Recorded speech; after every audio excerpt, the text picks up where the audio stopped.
एक काळ होता, हे वंदनीय राष्ट्रसंत तुकडोजी महाराजांची खंजेरी, एक खंजेरी वाजत होती. मगाशी मला ते एक दादा भेटले, आमचे लांडगे दादाचे ड्रायव्हर. ते सांगे आम्ही सत्यपाल महाराजचं कीर्तन ऐकायला रेंगीनं गेलतो म्हणे. मग तुकडोजी महाराजचं कीर्तन ऐकायला कोसोक मैल लोक पैदल पैदल जात होते भजन ऐकायसाठी. एवढी ताकद होती त्याच्या भजनात. एक खंजेरी वाजत होती तर लाखो लोक त्याच्या भजनाला जात होते. आम्ही 7-7 खंजेऱ्या वाजवतो, कुत्रे शेपूटने हलवत. परिस्थिती बदलली, लोकायले भजन जमत नाही. मला माहित आहे पोट्याले भजन बिलकुल जमत नाही. त्याला माहित आहे भजन म्हणजे बिमारी, कीर्तन म्हणजे घसकरण. इथं गौतमी पाटील ठेवणं मग पाहते जलवा. ते पुढून नाही पाहत, मागून धसू धसू पाहिजे.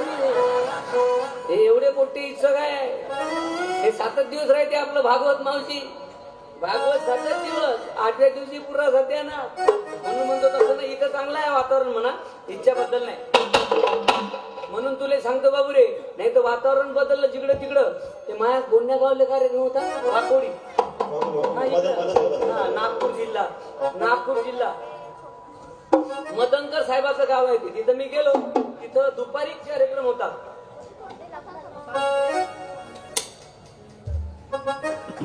दुपारी माया कार्यक्रम होता, तिथे यात्रा, लक्ष्मी माईची यात्रा. कोणाची? लक्ष्मी मातेची यात्रा तिथं होती. मी तिथं गेलो त्या कार्यक्रमाले, दुपारची वेळ. मला वाटलं, मी म्हणलं बा यात्रा आहे, देवीचा कार्यक्रम आहे तर मस्त असन. जसा गावात पाय ठेवला मावशी, मला ऐकवायला झगागन फुगाग. पुढे गेलो तर म्हणे ढिंक चिका, त्याच्या पुढे गेलो तर खिच्च मेरी फोटो. मग म्हणे आवाज वाढवटी जे पिया मायची शपथ आहे.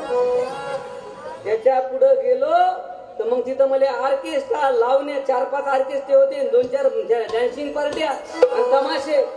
मा पहिले तमाशा होता, इकडून तमाशा, इकडून डॅन्सिंग पार्ट. मनात घातला मला, बोंबला म्हणे आता का करू.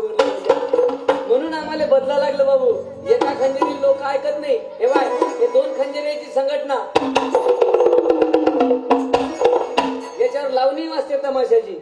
बाजू काय मग तिथं टाकला मी थो गेर जरासा, इथे टाकून देतो म्हणजे पोट्टेचं फाउंडेशन.